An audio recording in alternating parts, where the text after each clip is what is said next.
Okay, magandang umaga, Philip. Ngayon naman po ay talakayin po natin, o ngayong araw tatalakayin natin yung ating continuation ng lesson natin last time. Okay? So, bago nyo po panoorin ulit itong video na ito, make sure po na marirecall nyo or marireview nyo po yung ating previous discussion. Okay? So again, good morning, grade 8. Ang discussion natin ngayon ay tungkol sa mga um, ugnayan, okay, ng kabiasnan.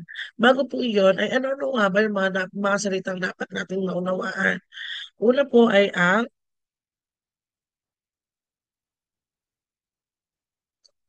kabiasnan. Ano nga po ba ang kabiasnan? Okay, babalikan natin. Ano-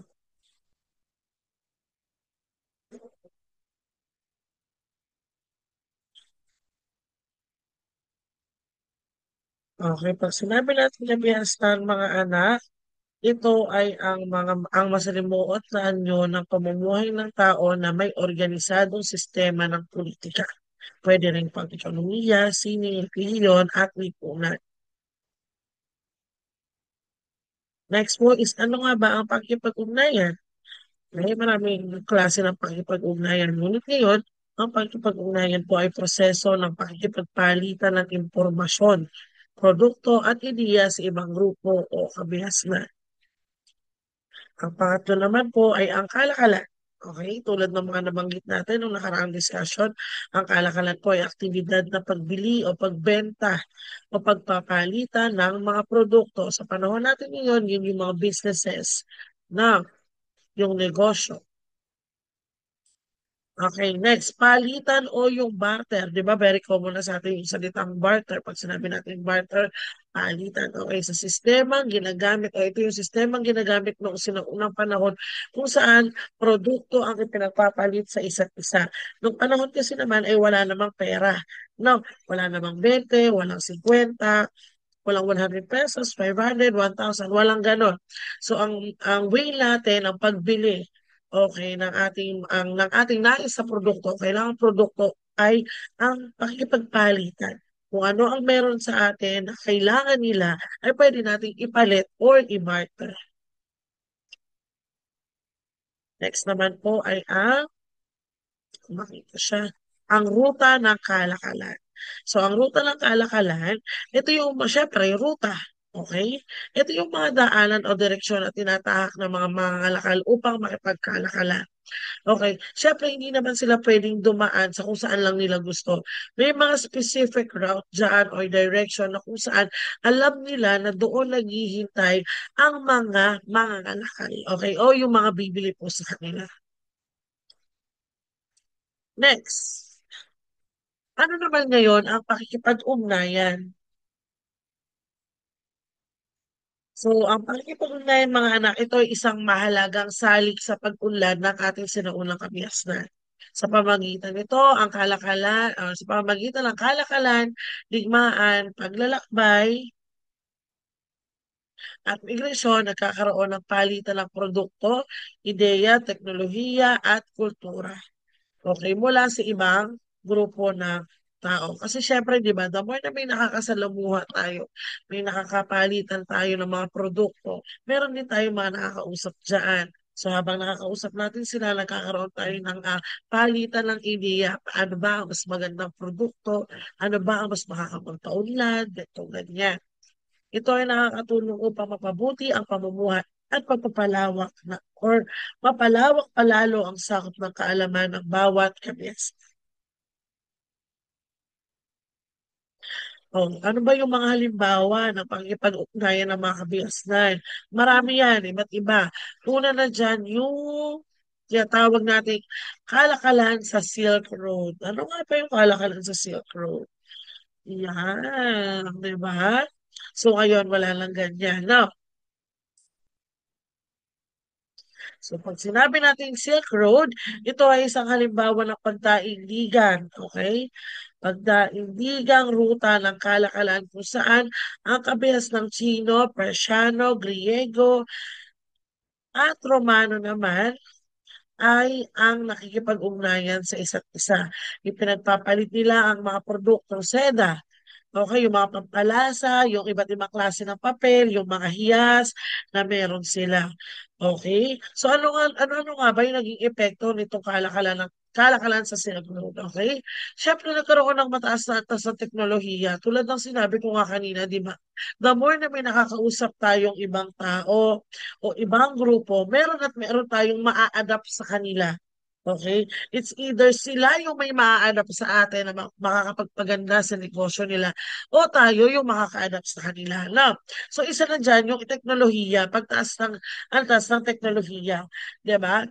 So syempre kung ano yung nakikita nila sa iba na sa tingin nga nila ay okay, makapagpapadali ng kanilang bentahan, syempre gagayahin din nila yun, no?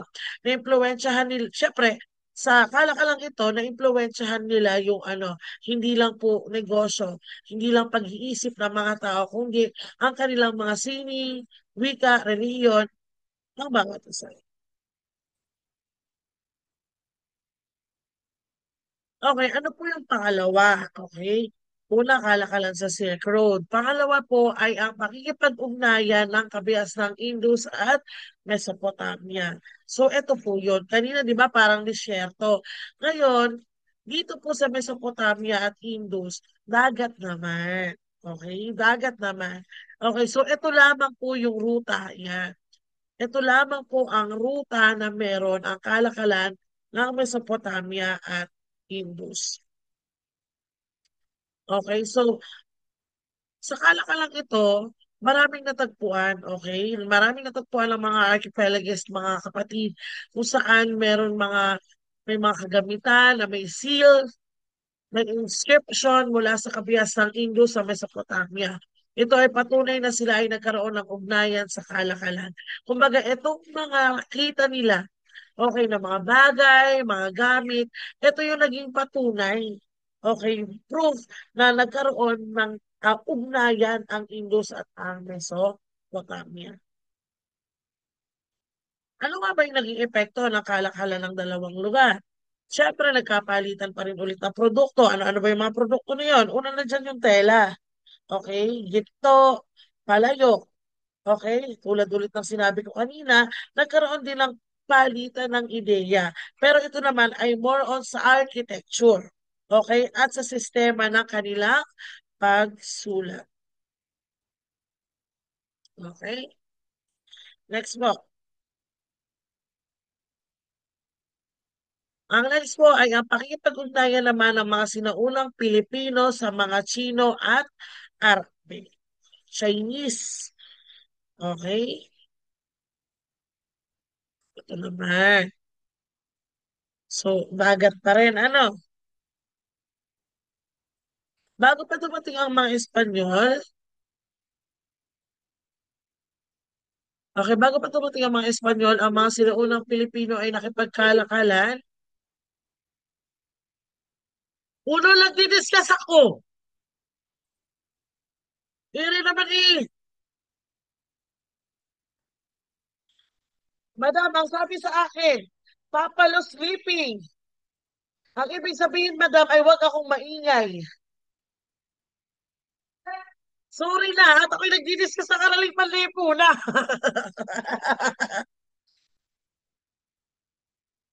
Nga, madam. Bago pa ulit dumating ang mga Espanyol, ang mga sinaunang Pilipino ay nakipagkalakalan sa mga Chino at Arabe. Okay, dito naman, ang ipinagpapalit naman nila dito, ang kanilang kalakal naman dito ay perlas, ginto, mga porselana, tela, at mga spices, mga pampalasa. Okay, next po. Ano pa ang naging epekto nito? Umunlad naman ang pamilihan sa baybayin. Pagpasok ng mga impluwensyang Asyano tulad ng sining, salita at paniniwala. So nung panahon na to o yung eto, okay, yung eto na yung sa kalakalang ito, Chino at Arabe, more on ang naging influence nila sa isa't isa ay yung arts, yung mga pananalita, at syempre yung mga paniniwala nila, ano, relihiyon man o ano. So ano nga ba ang pakikipag-ugnayan? So ang pakikipag-ugnayan ng mga kabiyasan ay hindi lamang nakakatulong sa pagpapaunlad ng ekonomiya, kundi nagiging daan ito sa pagyabong ng kultura, agham at teknolohiya. Kaya masasabing ito ay salik ng pag-unlad ng kabiyasan. Okay? So, ang group activity natin ngayon, kung saan gagawin nyo by group, kung ano man ang grupo na meron kayo, yun na yung gagamitin natin. Okay? So, ano ang activity natin? Makipagkalakalan tayo. Tayo ay mag-role playing. Okay, hatiin natin ang klase sa apat o kung ilan man ang grupo na meron kayo. Okay? Bawat pangkat ay gaganap bilang isang sinaunang kabihasnan. Mesopotamia, Indus, China o sinaunang Pilipinas. Okay, maghahanda kayo ng mga produkto, drawing o gamit sa silid-aralan o sa bahay nyo na kanilang ipinagpapalitan sa ibang pangkat. Gamitin ang dialogo na parang tunay na mangangalakal. Okay, para talaga kayo nakikipagkalakalan. Okay? Tandaan, ang pakikipag-ugnayan ay hindi lamang pagpapalitan ng produkto, kundi pagpapalitan din ng kultura, ideya, at ng karunungan. Yun lamang po, tayo ay magkikita ulit sa ating regular class. Maraming salamat po. Kung may question po kayo, ay kindly PM niyo po si Ma'am Paula. Okay po? Maraming salamat po. God bless.